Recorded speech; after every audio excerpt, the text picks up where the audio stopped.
subir los impuestos y subir el gasto sanitario, ¿no? Eso creo que está claro. Pero yo quería preguntarle el tema del 30% del gasto de farmacéutico, de gasto sanitario, si de alguna manera se podría reducir para luego trabajar ese dinero en nóminas de médicos, por ejemplo, si una persona necesita un tratamiento determinado, el que sea, y si le diagnostican una enfermedad y dicen, usted necesita 15 pastillas para la curación, ¿no? Entonces, que el tratamiento sean esas 15 pastillas, ¿no? Y no a veces igual le dan una caja pues con 30 o 40 que al final igual acaban caducadas o mal. Y otra cosa, el tema del copago, ¿no? Que ha dicho que es prepago, yo le doy bipago también. Repago. Yo le denomino bipago porque al final pues se pagan dos veces, está claro, con impuestos y luego pues...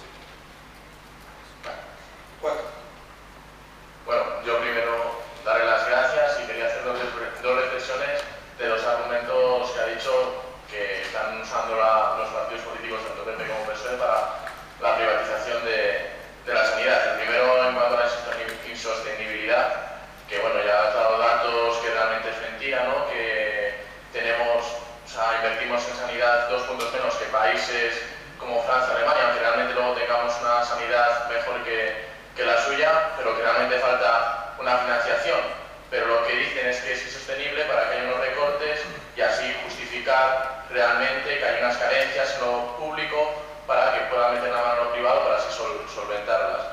Y una segunda reflexión en cuanto a otro argumento, que es decir que lo privado es más eficiente y también que hay más calidad en lo privado que en lo público, es mentira. Y me voy a referir a un ejemplo, pues bueno, de un conocido que hace 2 años, pues dice, ¿verdad? Aquí en los aductores, no sé qué. Bueno, pues mira a ver si tiene su delgado muscular o algo, y va al médico y tiene una hernia, ¿no? Pues dice, bueno, pues tenemos que operarle, lo opera, empieza la temporada al año siguiente y dice, joder, pues me vuelve a doler los aductores. Esto es lo operaron en la privada, ¿no?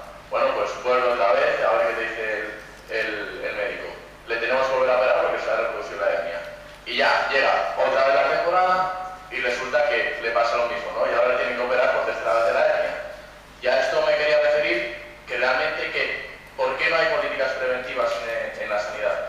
Porque la sanidad o la privatización de la sanidad responde a unos intereses económicos. Si hubiera unas políticas preventivas, habría menos clientes, tanto para la sanidad privada como para las farmacéuticas, etc. Y yo creo que realmente la ciudadanía lo que tiene que hacer es tener conciencia de que lo público es mejor que lo privado y además está demostrado para a su vez defenderlo, ¿no? Y bueno, esas reflexiones.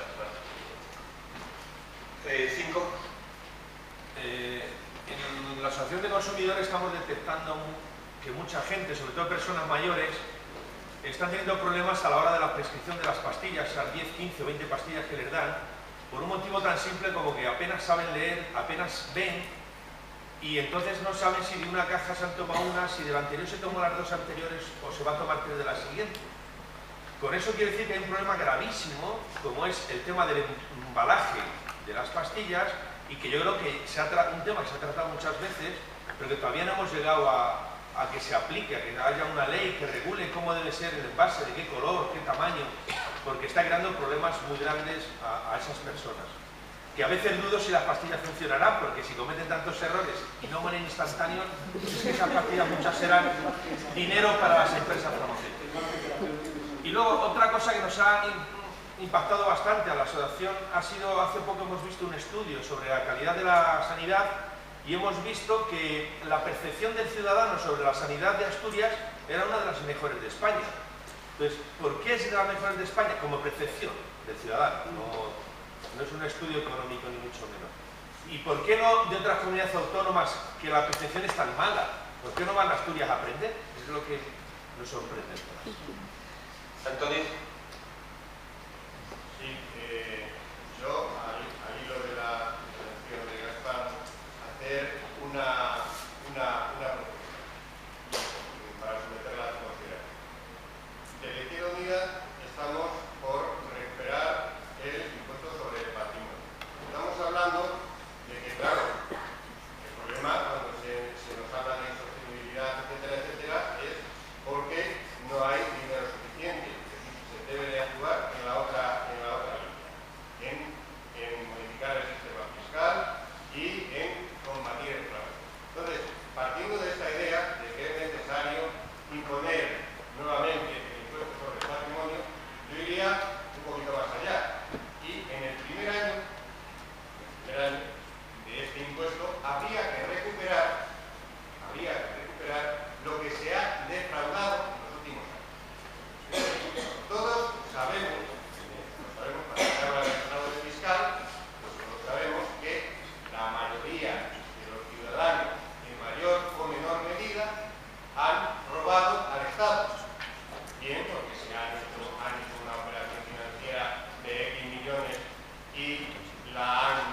muy didácticas. Aprovecha la megafonía de ahí, si no te importa.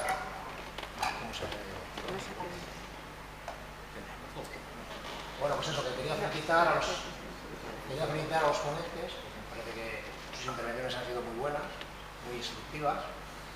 También quiero agradecerles a los dos la defensa que hacen de un derecho de la sanidad, de algo que es de todos, mío como ciudadano, uno desde el ámbito político y otro desde una asociación, si no he entendido mal. Recalcar lo del ámbito político a Gaspar, porque has pasado por encima, has dicho una palabra que es Ley 1596, y yo creo que es lo suficientemente importante esa frase, Ley 1596, que te pediría que nos explicases un poco, porque yo creo que ha sido el punto de inflexión en el que se ha abierto la espita, no sé si decir de la venta o del asalto a esto que todos llamamos sanidad, ¿no? Sanidad pública. Entonces me gustaría que desde el punto de vista político explicases un poco más lo que ha significado la Ley 1596. Gracias. Bueno. Bien, en relación a los países, es que es difícil establecer modelos, ¿no? Yo diría que en América Latina el modelo de sistema sanitario es Cuba. Para unos recursos escasos es un buen modelo sanitario. De hecho, con esos recursos escasos y con una situación económica como la que viven, en el marco de un bloqueo, tienen un patrón de morbimortalidad, patrón de enfermedad y de morir similar al de un europeo.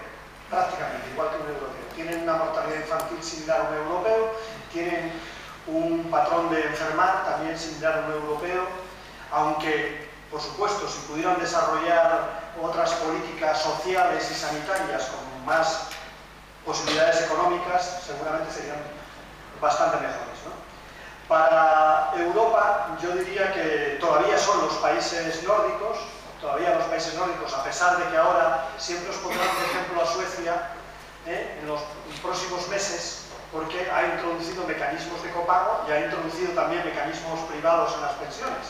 Pero he de deciros que cuando os lo diga, les digáis que en las pensiones el mecanismo privado ha quebrado y lo ha tenido que pagar el Estado. O sea que vamos, lo que ha aguantado en Suecia ha sido el sistema público, no el sistema privado. Y luego yo creo que en el resto de referencia internacional es España y Japón.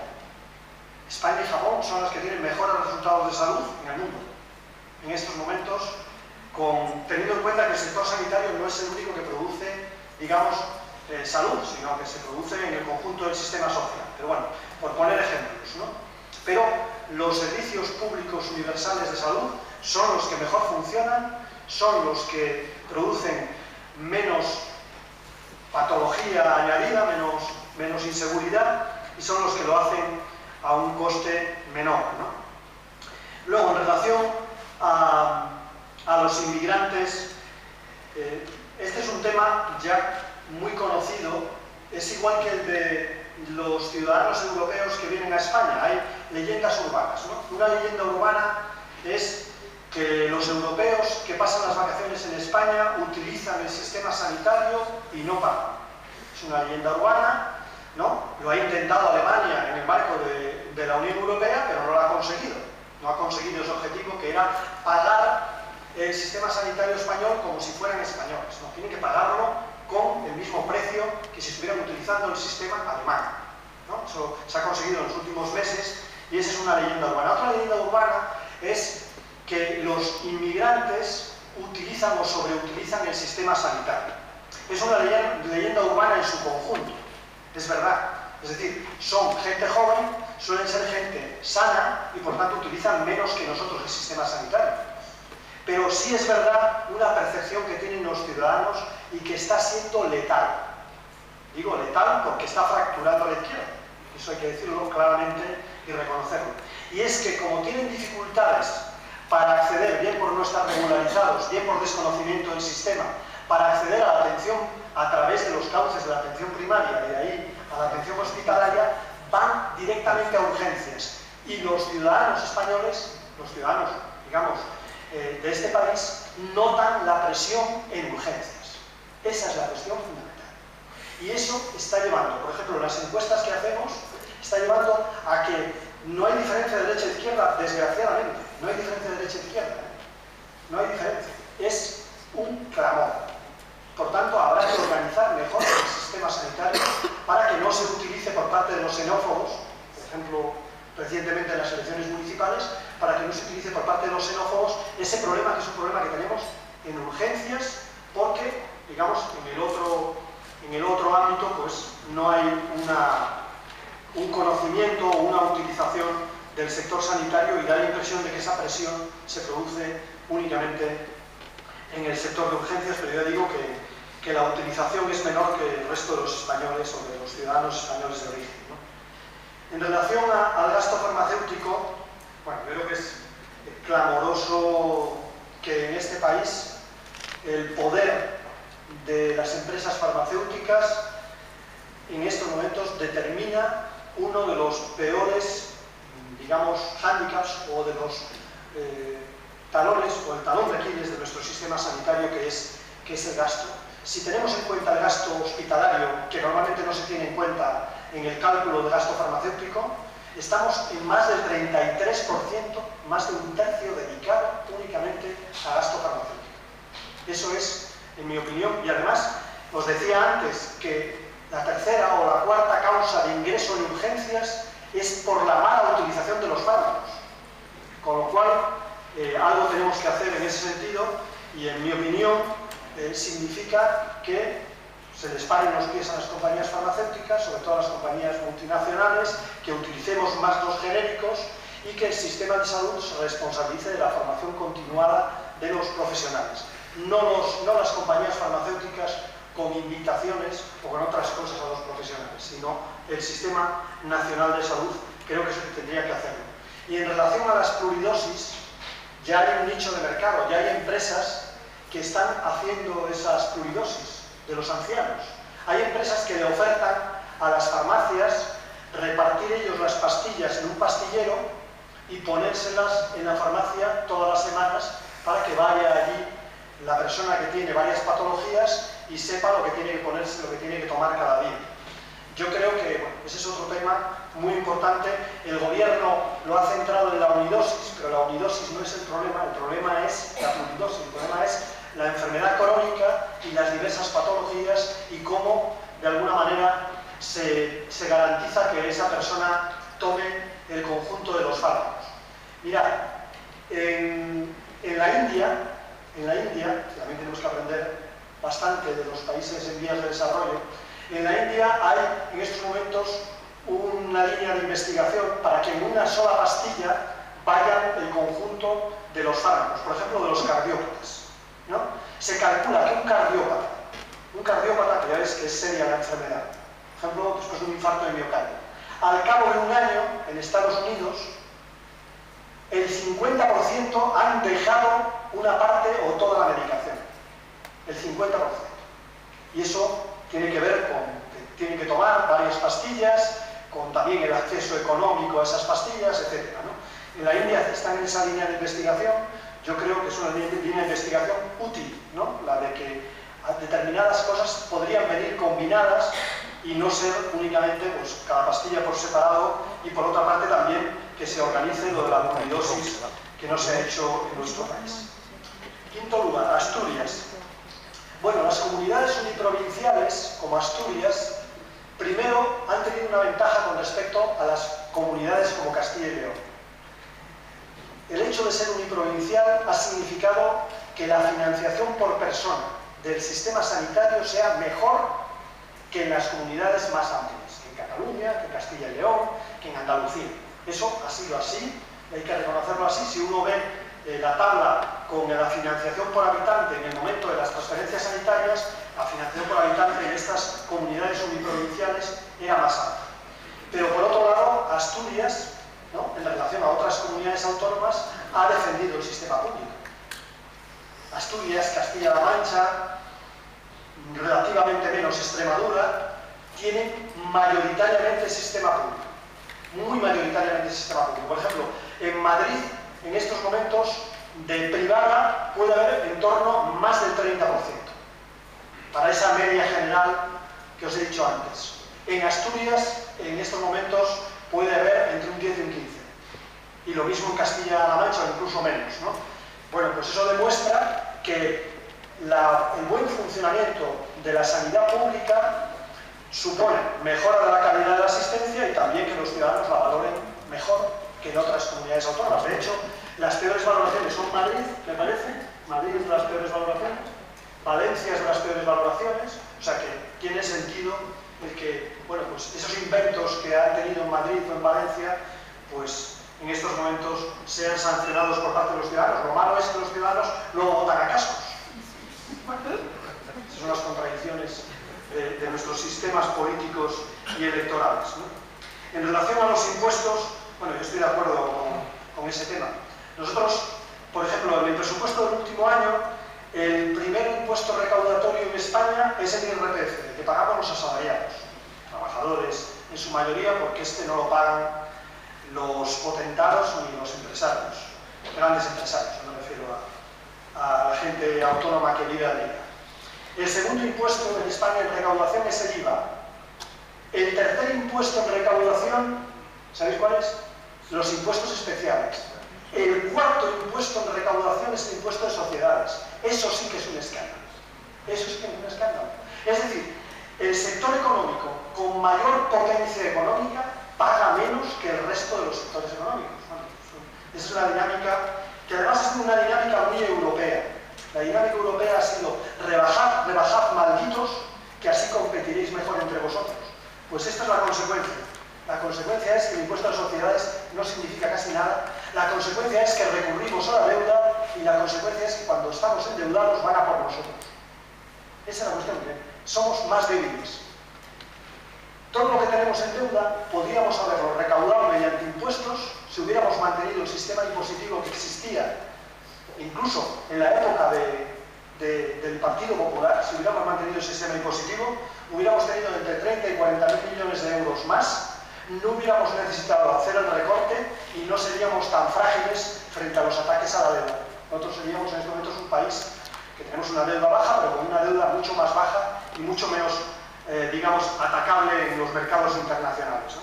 Y luego termino con la 1596. Con la 1596 sería para casi escribir una novela. Esta ley la presenta, según llega al gobierno, el Partido Popular, Aznar. Es el corolario de lo que podemos denominar los distintos modelos de gestión y también significa un reflejo del informe Abril-Martorell.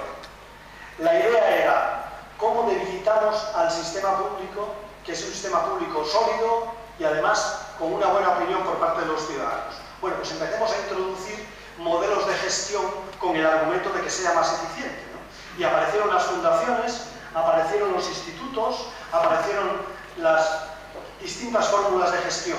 El Partido Popular con esta ley fue más lejos y dijo inicialmente que se admitían todos los modelos de gestión admitidos en derecho. Decía la norma. Serán posibles todos los modelos de gestión admitidos en derecho. Pero no contentos con ello y con el apoyo de todos los grupos parlamentarios, salvo el nuestro, que parece que fue, y el BNG, introdujeron un segundo punto en esta ley, que era una ley de artículo único.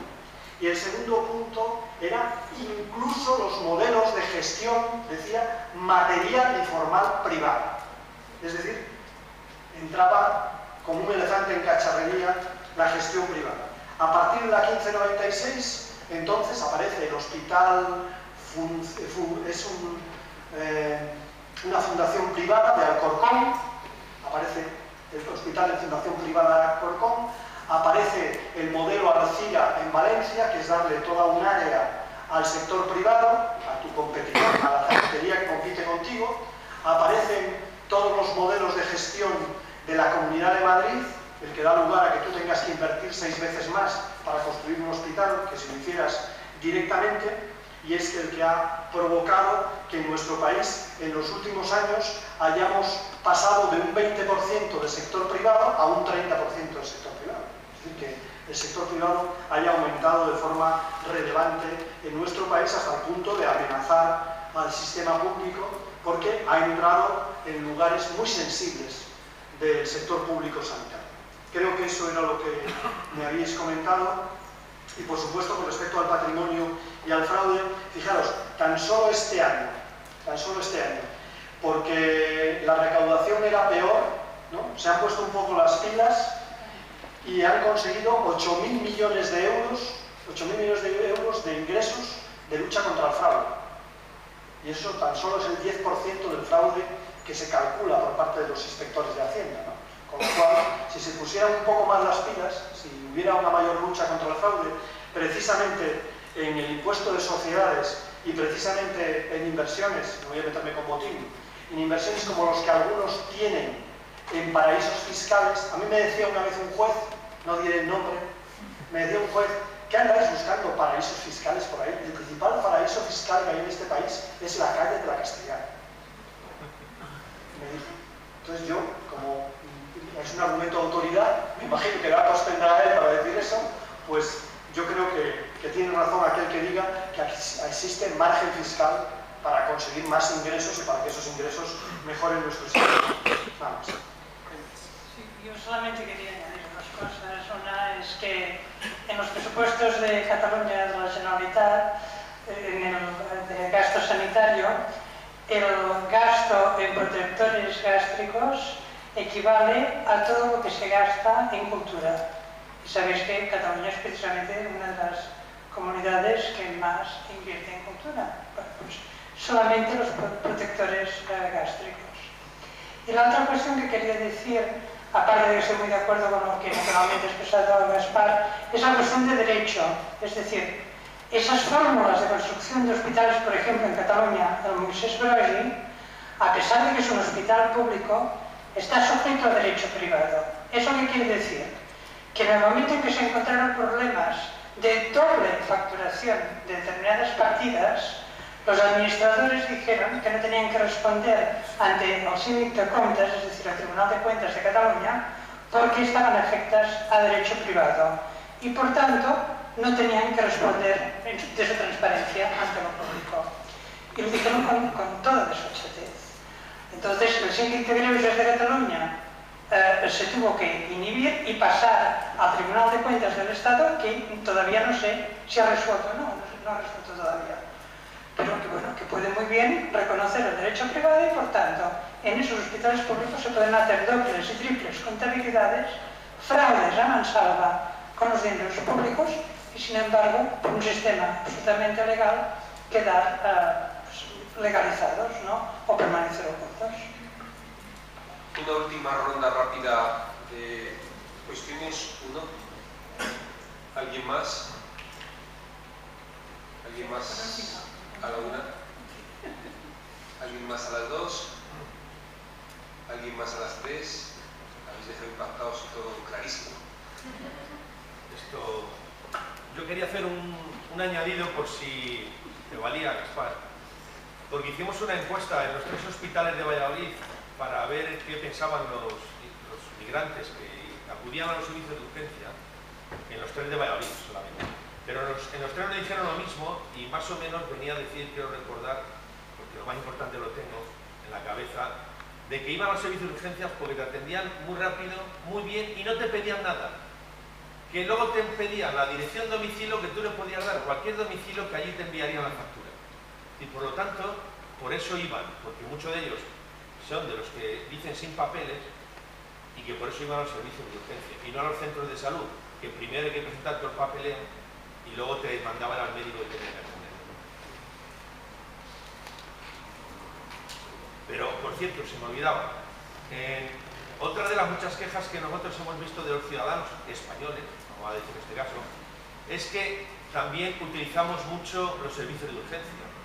Porque nosotros, cuando estuvimos haciendo esa encuesta, veíamos que muchos ciudadanos, en especial los que tienen niños, en cuanto tenían un poquito de fiebre, un poquito de catarro, ya iban al servicio de urgencias. Porque decían que te atendían más rápido, aunque a veces no estuviera el pediatra, ¿no? Así que también los españoles hemos detectado que abusan de los servicios de urgencia. Y eso creo que también, como ciudadanos, debemos de empezar a cuestionarnos y a ir primero al servicio del centro de salud y al médico de familia.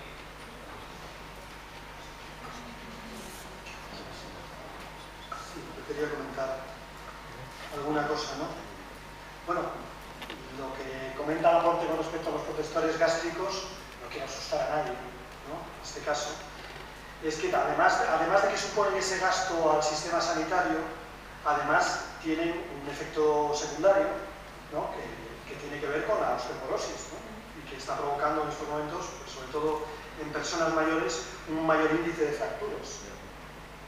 Se ha generalizado el protector gástrico, dar el protector gástrico de manera automática, como si cualquier fármaco fuera a producir un problema de úlcera, y en estos momentos, bueno, pues eso es una demostración de cómo, digamos, se utilizan los fármacos, y en mi opinión que habría que racionalizar esa utilización de los fármacos, ¿no?